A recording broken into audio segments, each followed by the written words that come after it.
is no more. Towns use speed traps to fatten the coffers, and in many cases, the locals are on the lookout for them, but a lot of people see them just a little bit too late.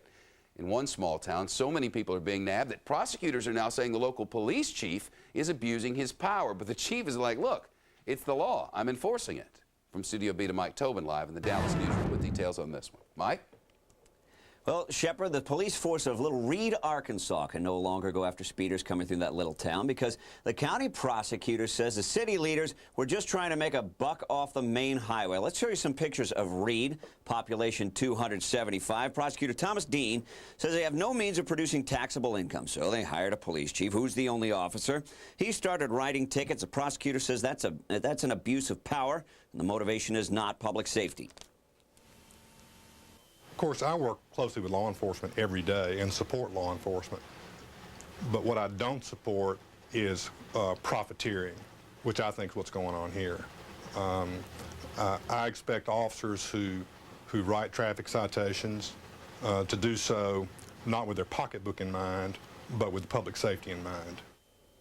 Now, the chief has a different view of the whole situation. He says he busts everyone from drunk drivers to rapists, and a prosecutor telling him not to do his job is way out of line.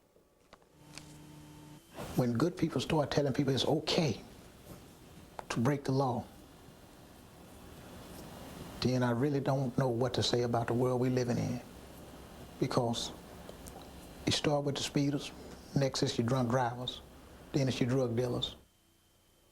There is a speed trap law in Arkansas which says if revenue from speeding tickets exceeds 30% of the city's total spending for the year, it's illegal. Dean says the town's way over that limit. Also, if half the tickets involve citations of 10 miles per hour over the speed limit or less, it's a speed trap and it's illegal. The chief says he hasn't written any tickets for less than 10 miles over the speed limit. Now, the Reed City Attorney is looking to overturn this order by the county, and state police are now investigating. Shep? Mike Tobin live in Big D. Mike, thank you. Coming up from B, as the globe emerged from World War II, the United States emerged as its most powerful nation. But now that could all be changing as the allegiances of old allies seem to be changing. It's not that the powerful part is changing. That's not what I meant to say. What I meant to say is some of these old allies may not be anymore. So will the United States have to go it alone now? That's straight ahead. And nearly 1 million people gathered in Times Square for New Year's Eve. And within that massive crowd, in all likelihood, casually dressed just like you, nuclear scientists walking around, scanning the crowd with high-tech dirty bomb detection equipment. Why? We'll get into that in our Homeland Security segment still to come from Studio B.